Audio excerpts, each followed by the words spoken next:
So your academics is what gets you considered, and your non-academics or your extracurriculars is what gets you admitted. Admissions officers are going to look at your application and they're going to look at your academics really quickly in only a few minutes, and you're going to either be within range or you're not going to be within range. If you're within range, then they're going to seriously take a look at your extracurriculars.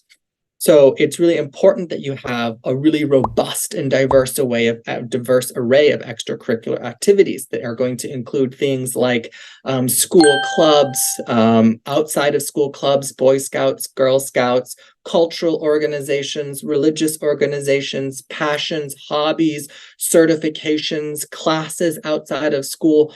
All of those are going to come together to really tell the story of your students' admissions through extracurriculars and are very important. The Common Application has 15 blank spaces for extracurriculars, including 5 for honors and awards. And the UC application has a total combined 20 blank spaces for extracurriculars. So schools are really expecting those to be filled in. If you're expecting to go to a top 20 or even to a lesser extent top 50 school, you will want to have all of those blank spaces filled in as much as possible. College essays are also a really important aspect of your admissions, and we have a whole section on it in this presentation that we're going to talk about. Letters of recommendation are going to be important, but not necessarily universally required. So, for example, public schools, like the schools in California, the UC and CSU system don't require any letters of recommendation. But many of the smaller schools, liberal art colleges, and the religious institutions like Georgetown, Loyola Marymount, and Santa Clara have a pretty high preference for letters of recommendation. And then, of course, there's the opportunity for interviews. Interviews are not nearly as common as they used to be, even only a few years ago.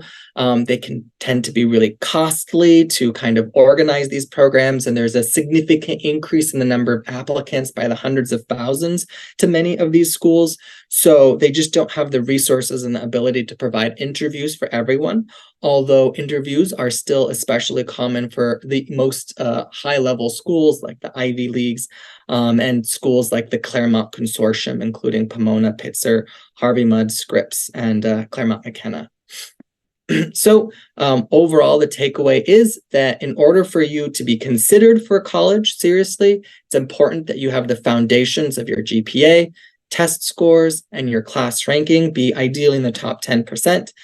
And then your extracurriculars, how all of your identity, your extracurriculars come together to tell the story of your admissions is a really important factor for your non-academic admissions.